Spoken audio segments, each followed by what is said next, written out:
Welcome back नाजरीन। Sir अब आ जाते हैं आपके और मेरे फेवरेट टॉपिक के, बैठ के बात करें, निगोशिएट करें, हमेशा सोल्यूशन वहीं से निकलेगा।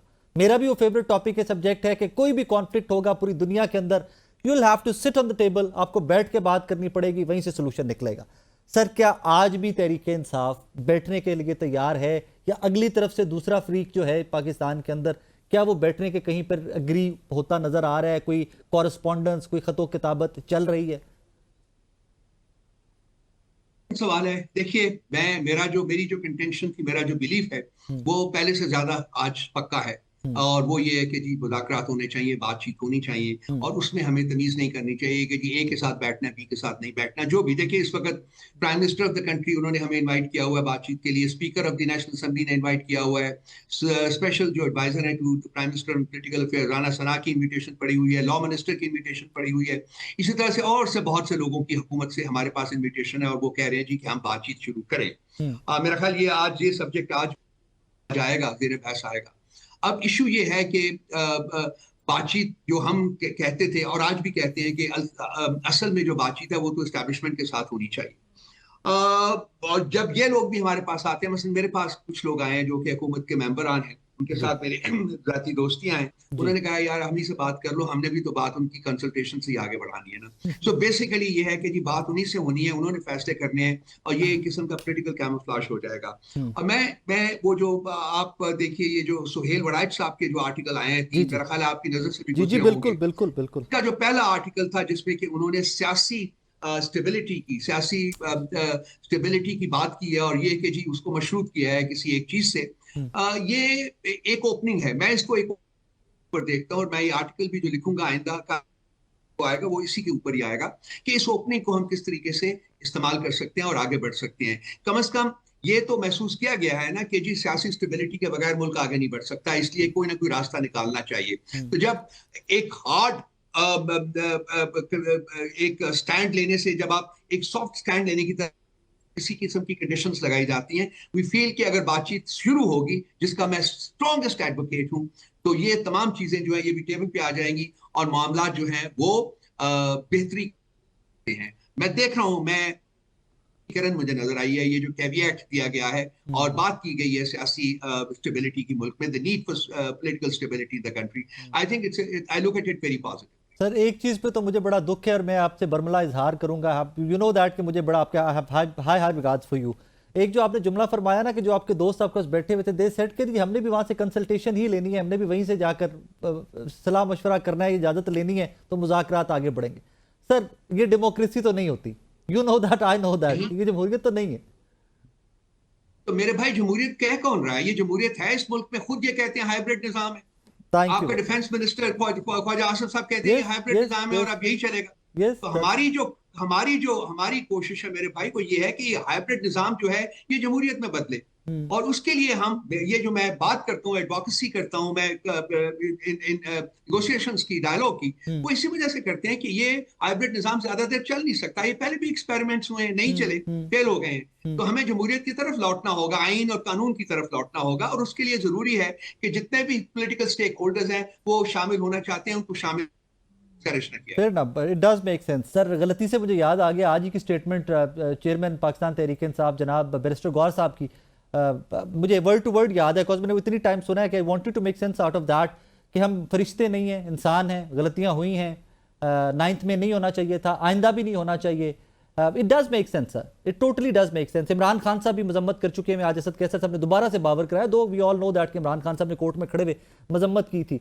सर यहाँ पे थोड़ा सा कॉन्ट्रडिक्शन नहीं है इन दोनों स्टेटमेंट्स के दरमियान? एक तरफ फॉल्स फ्लैग ऑपरेशन है कि कहा जाता है तहरीक इंसाफ का नैरेटिव ये है कि it was a false flag operation, number 2 at the same time कहते हैं हम तो मजम्मत कर चुके हैं इसकी। देखिए, जो कुछ हुआ उस दिन, जी जो कुछ हुआ 9th ऑफ मई को, वो नहीं होना चाहिए था। ठीक है। जो वायलेंस हुआ नहीं होना चाहिए, प्रॉपर्टी को अटैक किया गया नहीं होना चाहिए था। इसके ऊपर पार्टी में यूनानिमिटी है, किसी ने इसको सपोर्ट नहीं किया, किसी ने ये नहीं बिल्कुल कहा कि ये होना चाहिए था। तो ये खान तौर के ऊपर, जैसे कि आपने खुद कहा है, सुप्रीम कोर्ट के कोर्ट नंबर 1 में खड़े होकर कहा था, और बाकी भी तमाम लीडरान इंक्लूडिंग माई सेल्फ, हमने भी इसकी मजम्मत की है उस वायलेंस की जो कि उस दिन परपेट्रेट हुआ। अब इशू कहाँ है? इशू ये है कि जी माफी मांगने का कहा जा रहा है। हम कह रहे हैं जी कि एक जुडिशियल कमीशन बना के उसको दीजिएगा, जुर्म का तयन कर दीजिएगा और मुजरिमीन का तयन कर दिएगा। जब वो चीज हो जाएगी तो उसके बाद फिर पार्टी के लिए डिसएग्री करना, मुजरिमीन को सजा देना जो है उसके साथ, वो बिल्कुल बनता ही नहीं है, ना बनेगा। हमारा सिर्फ एक एक एक एक ये क्वालिटेटिव जो है एक डिफरेंस है, अदरवाइज जो है जहां तक मुजम्मत है उस दिन की वायलेंस की, उस बारे में पार्टी में कंप्लीट यूनानिमिटी है, इंक्लूडिंग खान साहब जो कि इसकी खुद जाती तौर के ऊपर मुजम्मत कर चुके हैं।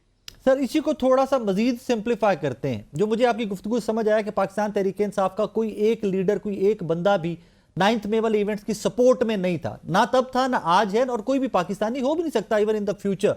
तो सर फिर अगर बार बार कहा जाता है जी माफी मांगे, और आप कैटेगोरिकली कह रहे थे कि यार वी आर अगेंस्ट दैट, हम तब पहले भी अगेंस्ट थे उस इवेंट के, हम आज भी अगेंस्ट हैं, हम कभी उसको सपोर्ट नहीं कर रहे, तो सर यही तो माफी आई थिंक, इजंट इट?